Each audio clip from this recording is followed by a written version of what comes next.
작년에 올리브 교회를 처음 시작할 때 우리 모두가 이미 다 잘 알고 있는 것처럼 저희는 가진 것이 하나도 없었습니다.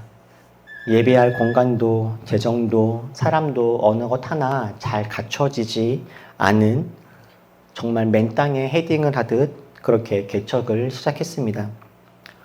그렇게 개척교회를 시작한다라고 했을 때 저를 보고서 직접적으로 말리신 분들도 많이 계시고, 어떤 분들은 멀찍이에서 얼마나 하나 보자 이렇게 벼르고 계셨던 분들도 계셨습니다. 지금 현재 한국에는 아주 많은 교회들이 있지만 80% 정도가 미자립 교회이고, 주일학교나 청년교회가 없는 교회가 거의 90%에 달한다라고도 하는 통계들이 있습니다. 하루에도 수십 개의 교회가 사라집니다. 요즘 시대의 교회를 개척하는 것, 이건 정말 쉬운 일은 아니다라는 생각이 들어요. 물론 그럼에도 불구하고 요즘에도 교회를 개척해서 성공하는 경우들도 있습니다. 대표적으로 대형 교회에서 분립 개척하는 교회들은 그래도 건강하게 잘 자라는 모습이 보여집니다. 대형 교회에서 분립을 하면서 200명, 300명 정도의 규모의 분들이 함께 나오시는 거예요. 이미 처음 시작을 할 때부터 자립하고 시작을 하는 그런 경우이죠. 처음 시작을 할 때부터 이미 영아부부터 유치부, 유초등부, 중고등부, 청년부까지 이미 교육부서와 교육자들을 다 완비한 상태에서 시작을 하는 그런 경우들이 있습니다. 젊은 분들이 이미 열정과 새로운 교회에 대한 희망을 가지고 그렇게 시작을 하니 아마 더 힘차게 교회를 잘 꾸려가는 그런 모습들을 종종 보게 되기도 합니다. 저도 요즘에 개척을 한다면 이렇게 하는 것이 거의 유일한 대안이 아닐까, 저 역시도 그런 생각이 들기도 해요. 어떤 교회는 목사님이 이미 유명하신 그런 개척교회들도 있습니다. 교회는 처음 시작되었지만 목사님이 엄청 유명하신 분. 그러다 보니까 그 명성에 사람들이 몰려와서 급성장을 하는 교회들도 있어요. 몇몇 대형 교회를 제외하고 작고 전통적인 교회들은 고전을 면치 못하는 요즘의 상황에서도 화려한 찬양팀을 보유하고 역동적인 예배를 드리는 그런 감각적인 교회들, 뜨거운 예배가 있는 교회들, 이런 교회들도 요즘에는 잘 성장하는구나 라는 모습이 보여지기도 하고, 완전히 반대로 정말 예전적인 예배를 드리는 교회, 수도원적인 모습을 갖고 있는 교회들도 요즘에는 종종 눈에 띄기도 해요. 그렇다면 저희 올리브 교회는 어떤가요? 올리브 교회. 그래서 저희는 200명, 300명 정도의 규모로 시작하지 못했습니다. 제가 유명하거나 또는 실력이 있는 목사이지도 않습니다. 그렇다고 어떤 감각적인 특별한 예배나 어떤 특별한 모습이 있는, 사역이 있는 그런 교회도 아니죠. 저와 저희는 정말 맨 땅에 헤딩하듯 교회를 시작했습니다.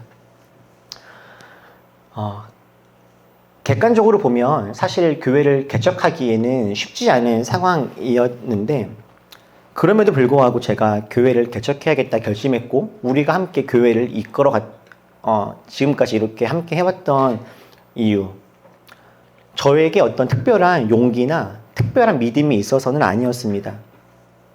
다만 교회를 처음 시작하고 이렇게 올리브 교회를 우리가 1년 넘도록 진행해 왔던 데에는 제 마음속에 한 가지 믿는 구석이 있기 때문이었습니다. 저도 이미 나이가 한국 나이로 43이고 애가 2명이나 있고 건사해야 될 가정이 있는 한 가정의 가장으로서 저도 뭔가 새로운 삶의 어떤 새로운 일들을 시작할 때 뭔가 믿는 구석이 한 가지는 있어야 이런 큰 모험을 할 수 있는 것 아니겠습니까? 저도 교회를 시작하면서 한 가지 믿는 구석, 한 가지 보험이 있긴 했어요. 여러분, 제가 믿는 구석, 제가 교회를 시작하면서 그래도 그래 한번 해보자 라고 결심할 수 있었던 그 이유는 뭘까요? 제가 믿는 구석 한 가지, 이거 어떤 걸까요? 저는 교회를 개척하면서 제가 믿고 있던 한 가지는 오늘 설교의 제목이기도 한 것처럼 지금도 여전히 기적은 일어난다 라고 하는 믿음입니다. 저는 21세기인 지금도 기적은 여전히 일어난다라고 저는 믿습니다. 저의 이 믿음은 어떤 맹신이나 광신이진 않습니다. 저는 우리가 오늘 함께 읽었던 오늘 본문의 말씀을 근거로 지금도 기적은 일어난다. 우리도 이 기적을 누릴 수 있다. 라고 하는 이 마음으로 교회를 시작할 수 있었어요. 오늘 우리가 함께 읽었던 본문의 내용은 어떻습니까? 오늘 우리가 읽었던 본문은 바울과 실라가 전도 여행을 하고 있는 그 여정 중에 한 에피소드를 이야기합니다. 바울과 실라는 지금 여러 지역을 다니면서 예수님을 모르는 사람들에게 복음을 전하는 전도 여행을 하고 있습니다. 어느 날 빌립보라고 하는 지역에 갔는데 거기에 귀신이 들려있는 한 여성을 만납니다. 이 여성은 귀신에 들린 채로, 그러니까 자기의 어떤 생각과 자기의 감정과 자기의 뜻대로 삶을 살아가는 것이 아니라 자기의 의지와 관계없이 어떤 또 다른 의지에 붙잡혀서 그렇게 인생을 살아가고 있는 한 여성이 있었어요. 그 여성은 귀신에 들린 채로 누군가의 또 다른 사람의 노예가 되어서 살아가고 있었습니다. 참 불쌍한 인생이죠. 그렇게 귀신에 들려서 누군가의 노예로 살아가고 있던 그 여성을 바라보고서 바울이 그를 건져내 줍니다. 그 여인 안에 있었던 귀신을 쫓아내 준 거예요. 예수 그리스도의 이름으로 그 여인 안에 있었던 또 다른 어떤 인격체, 그 귀신을 쫓아내 버린 것이죠.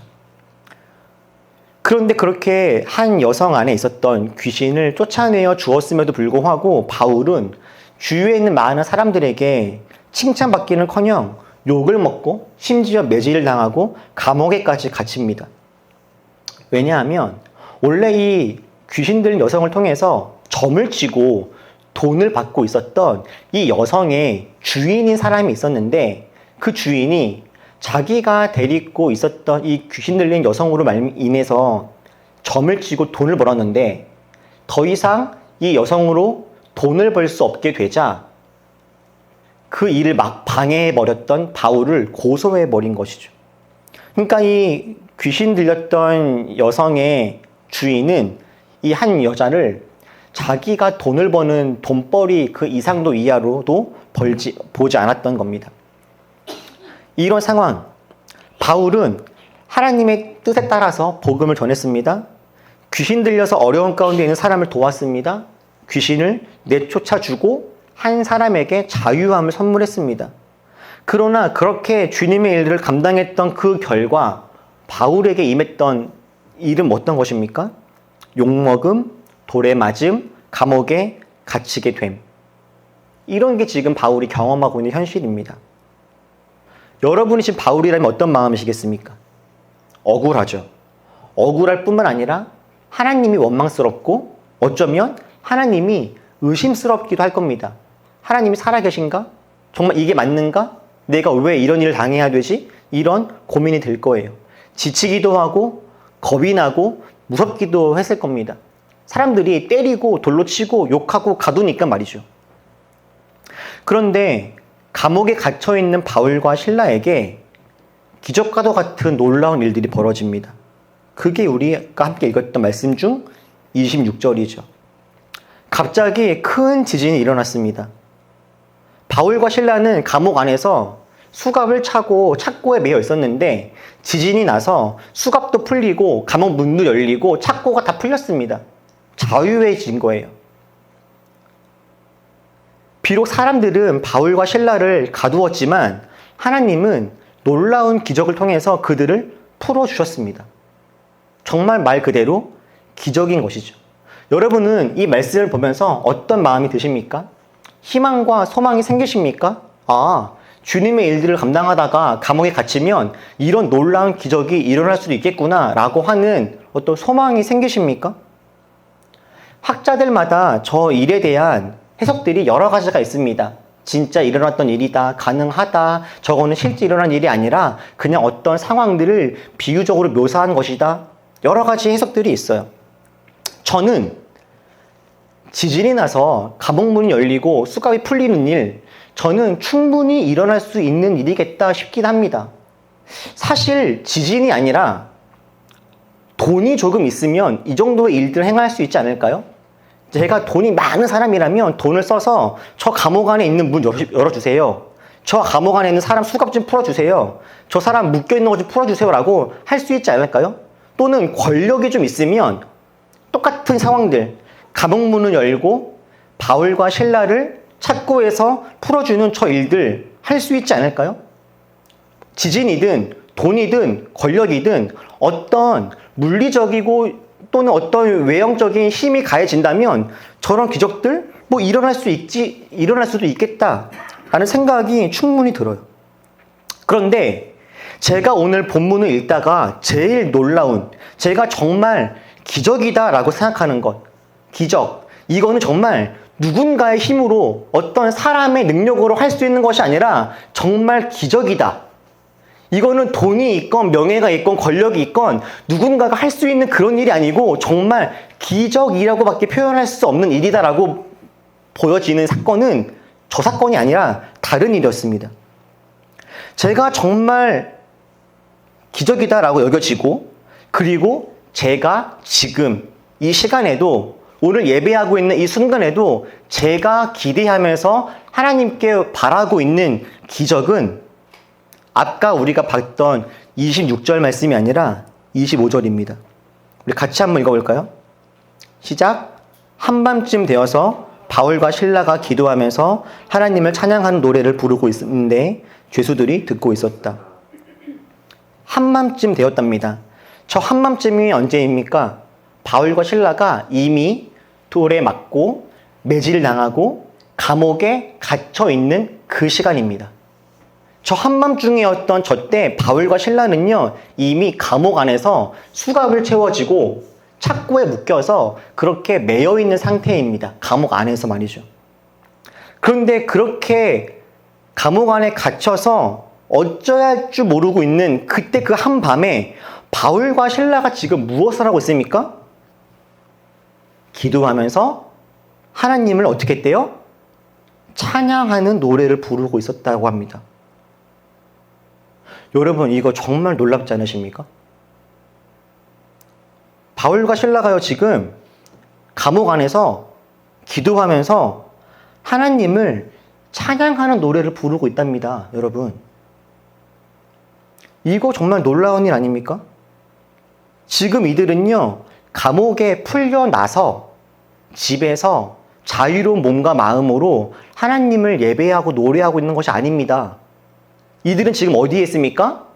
감옥 안에 있습니다. 이들은 지금 수갑이 채워지고 있고 착고에 채워져 있는 그런 상태입니다. 아직 매질을 당한 상처가 낫지도 않았던, 아직도 어딘가가 욱신욱신거리고 쓰라리고 있을 바로 그때입니다. 그런데 그때 이들이 뭘 하고 있어요? 하나님을 찬양하는 노래를 부르고 있습니다. 주님께 기도하고 있다라고 합니다. 저는 이게 너무 놀랍습니다. 지금 하나님을 원망하고 절망하고 불안해하고 우울해하고 지쳐도 조금도 이상하지 않을 바로 이때에 이들은 하나님을 찬양하며 노래하고 있는 거예요. 여러분, 정말 이거 놀라운 일 아닙니까? 지진이 일어나는 것, 수갑이 풀리는 것, 그럴 수도 있고 그러면 좋겠지만 언제나 누구에게나 매번 일어나는 일은 아닐 겁니다. 감옥에 갇힌 사람의 수갑을 풀어주고 감옥문을 여는 것은 지진이 아니라 조금 전에 말씀드린 것처럼 돈과 권력이 있으면 할 수 있는 일이기도 합니다. 그런데 아무리 돈이 있고 아무리 권력이 있다 해도 절망스럽고 답답하고 억울한 상황 속에서 하나님을 찬양하고 소망을 품고 희망을 가진 채 하나님을 찬양하고 예배하고 노래하는 이 일, 이거 누가 할 수 있는 것입니까? 돈이 아무리 많고 권력이 아무리 많아도 삶 속에 정말 손톱만큼 작은 문제가 있으면 사람들은 겁을 내고 우울해지기 마련입니다. 돈이 많다고 우울증이 없어지나요? 권력이 많다고 삶이 행복해집니까? 그렇지 않죠. 돈과 권력은 우리들로 하여금 편안함을 줍니다. 잠시 만족감을 주기도 하죠. 누군가 비교했을 때 자기를 우쭐하게 만들기도 합니다.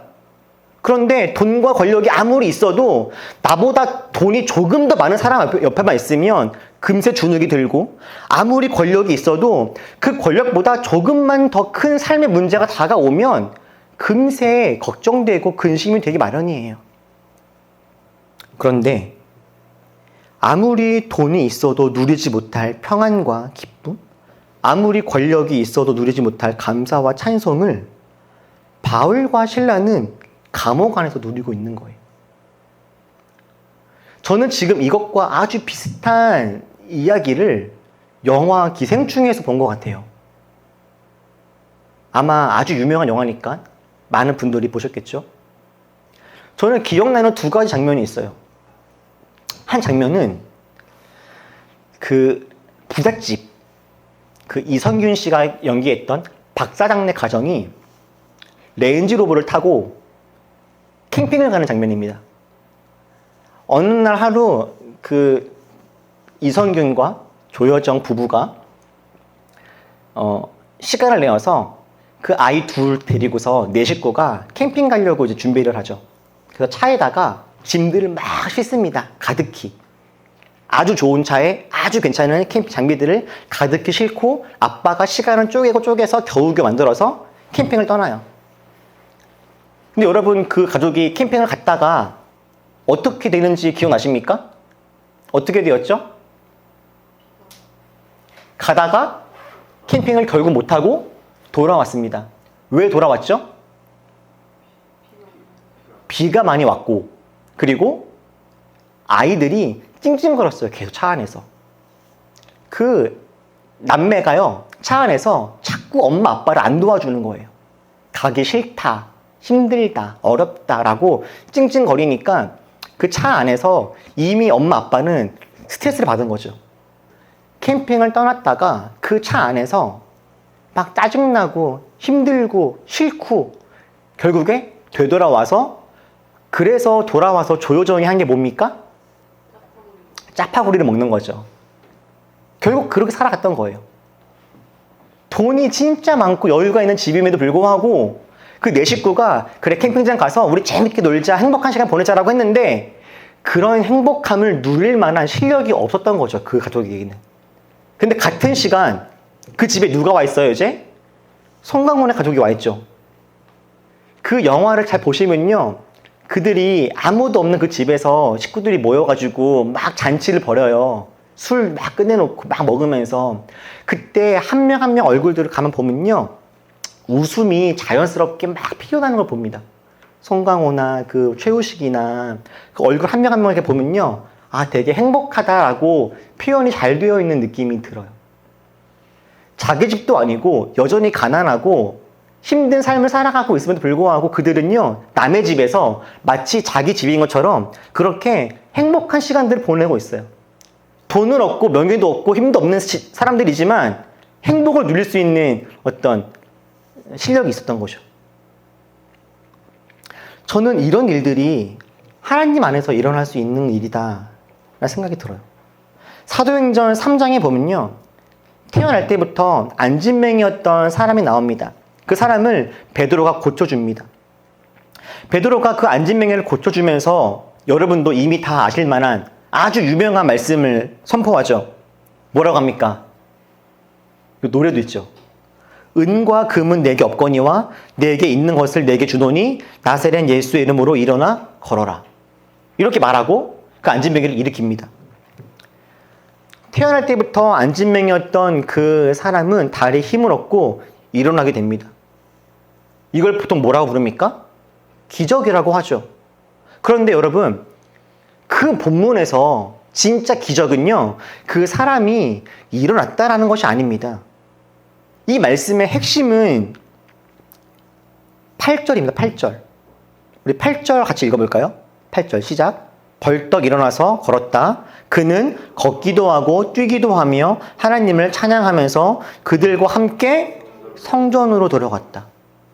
여러분, 안진뱅이는요, 성전 안에 들어가지 못하고 항상 성전이 나왔지만, 그러니까 교회에 왔지만 성전 안에는 못 들어가고 항상 성전 밖에서 성전에 오는 사람들의 돈만을 원했던 사람이 이 사람이었어요. 근데 이 사람이 베드로를 통해서 변화된 후 어떻게 바뀌었냐면 이제는 성전 안에 들어간 사람이 되었던 겁니다. 하나님을 찬양할 수 있는 사람이 되었던 거예요. 이게 이 사람이 경험했던 기적이죠. 사도행전 12장에 보면 제가 몇 번 말씀드렸던 야고보가 헤롯에 의해서 목이 잘려 죽는 참혹한 사건이 등장합니다. 이 사도행전 12장의 야고보의 모습을 보면 얼핏 보면 야고보는 실패한 사람인 것 같습니다. 근데 억울한 죽음을 당한 것만 같아요. 그런데 사도행전 12장에 야고보가 죽었던 본문을 쭉 읽고 나서 그 에피소드의 마지막 결론을 보면 성경은 이렇게 기록하고 있습니다. 이것도 같이 한번 읽어볼까요? 시작! 하나님의 말씀이 점점 더 널리 퍼지고 믿는 사람이 많아졌다. 야고보는 분명 목숨을 잃었습니다. 순교했지요. 그런데 그 사건의 결말이 무엇입니까? 하나님의 말씀은 점점 더 널리 퍼졌답니다. 그리고 믿는 사람이 많아지게 되었대요. 여러분, 이것이 하나님이 행하시는 기적입니다. 하나님의 일은요, 멈춰지지 않습니다. 비록 힘들고 어려운 그런 상황이 있지만 주님은 그 속에서도 하나님의 일들을 계속하세요. 그래서 힘들고 어려운 상황 가운데 있는 사람들이라 할지라도 하나님은 그 안에서 소망을 품게 하시고 기쁨을 누리게 하시고 풍성한 삶을 그 속에서도 살아갈 수 있도록 하시죠. 이 일들이 도대체 어떻게 이루어집니까? 성령님이 지금도 우리에게 역사하시기 때문에 이런 기적은 일어날 수 있습니다. 많은 사람들이 하나님이 어디 있느냐 묻지만 여러분, 성령님은 지금도 살아계셔서 지금도 우리 가운데 일하시는 분이십니다. 성령님은 지금도 우리 가까이에 계셔서 우리들로 하여금 고난과 파도가 앞에 있어도 그 속에서도 희망을 노래하며 앞을 나아갈 수 있는 능력을 우리 가운데 부어주시는 분이십니다. 성령님은 지금도 졸지 않으시고 우리와 함께 하셔서 우리에게 일을 하고 계시는 분이십니다. 교회를 개척했을 때 우리는 너무나 작고 부족했지만 제가 하나님한테 믿고 기대하며 의지했던 것은 성령님은 크고 넓고 좋고 화려한 곳에서만 역사하시는 분이 아니라 하나님은 예배할 때, 찬양할 때, 기도할 때 반드시 드럼이 있고 베이스가 있고 조명이 있고 빵빵한 그런 화려한 곳에서만 사람들의 마음을 변화시키시는 분이 아니라 비록 10명 남짓한 사람들이 모여서 기타나 간단한 예배 장치를 가지고 예배한다고 하더라도 하나님은 분명히 그 속에서도 주님의 일을 행하시는 분이라는 그 믿음. 그 믿음 때문에 우리들은 처음에 예배하며 교회를 시작할 수 있었어요. 수백억짜리 건물에서가 아니라 마이크도 하나 없는 그런 공간이라 할지라도 하나님은 우리에게 은혜를 주시는 분이라는, 그리고 우리가 넉넉한 환경은 아닐지라도 주님이 우리와 함께 하시면 우리는 그 안에서도 충분히 은혜를 누릴 수 있을 거라는 그 믿음으로 교회를 시작했고 우리는 그렇게 지금까지 오고 있습니다. 저는 우리 하나님이 그렇게 역사하시는 분이라고 저는 믿습니다. 하나님은 지금도 그 놀라운 기적들을 우리에게 이루시는 분이라고 저는 그렇게 기대합니다. 여러분, 우리 삶의 많은 문제는 환경과 소유의 문제가 아닙니다. 아무리 가진 것이 많고 권력이 많아도 불행하고 기쁨이 없고 삶의 목적을 알지 못해서 방황하는 사람들이 너무나 많습니다. 그러나 하나님은 감옥에 있어도 수갑에 채워지고 착고에 매여 있어도 소망을 잃지 않고 기쁨과 감사를 누리게 하실 수 있는 분이에요. 사실 우리 삶의 진짜 문제는 지금보다 돈이 더 많이 있지 않아서가 아니라 함께 있는 사람들과 우리가 진실한 사랑을 하지 못하기 때문이죠. 우리가 지금보다 더 나은 권력과 여건이 되지 않아서 불행한 것이 아니라 지금 나에게 주어진 이 상황을 우리가 충분히 누리지 못하는 그런 모습이기 때문에 우리는 어려운 겁니다. 우리가 지금도 우리와 함께 하시는 성령님과 친밀한 관계를 누리고 있다면 우리는 지금도 오늘부터 지금 당장이라도 하나님 안에서 이런 주님을 기뻐하고 노래하고 서로 사랑하고 함께하는 이런 놀라운 기적과도 같은 풍성한 삶을 누릴 수 있게 될 거예요. 사랑하는 우리 올리버 여러분, 이 기적은 지금도 일어납니다. 하나님은 우리가 어떠한 상황과 어떠한 환경에 있든지 하나님 안에서 평안함을 누리게 하시고 하나님을 찬양하고 소망 가운데 우리 함께 있는 사람들과 사랑을 주고받으면서 살아갈 수 있게 하십니다. 아무리 많은 것을 가지고 누려도 불안과 짜증과 답답함과 억울함은 풀리지 않을 수도 있지만 가진 것이 부족하고 환경이 녹록지 않아도 하나님과 함께하는 사람들은 그 속에서 하나님이 주시는 평안함을 누리면서 기쁨을 나누는 기적을 누릴 수 있습니다. 미치광이 헤롯이나 아무렇게나 사람을 다 죽였던 로마의 네로 황제같이 화려한 왕궁에 있으면서도 그 속에서 지옥을 살아가는 사람들이 있습니다. 로마의 네로나 헤롯은 정말 모든 돈과 권력과 힘을 다 갖고 있는 사람들이었지만 그 삶 자체가 이미 지옥이었죠. 그러나 오늘 바울과 실라는 감옥 안에 있을지라도 천국을 누리면서 살았습니다. 저는 오늘 우리가 읽었던 사도행전 16장에 오늘의 이 본문의 말씀을 볼 때마다 애가 타고 설레고 간절해져요. 주님, 정말 우리들 이렇게 살 수 있으면 정말 좋겠습니다. 우리들 설령 주님을 따르다가 감옥에 갇히고 수갑에 채워지는 것 같은 그런 막막한 현실을 마주할지라도 주님 바라보면서 기뻐하고 그 안에서 서로를 돌아보면서 충분히 주님 안에 거할 수 있다면 주님 얼마나 좋을까요? 그런 실력이 있으면 얼마나 좋을까요? 여러분, 감옥 안에서도 하나님의 일하심을 기대하는 것, 힘든 상황 속에서도 옆에 있는 분을 바라보면서 집중할 수 있는 것, 사랑을 나눌 수 있는 것, 나도 힘들지만 내 옆에 있는 사람들의 삶을 돌아보면서 정말 참다운 사랑을 나누는 것, 이거를 전문 용어로 뭐라고 합니까? 영성이라고 하는 거예요. 영성.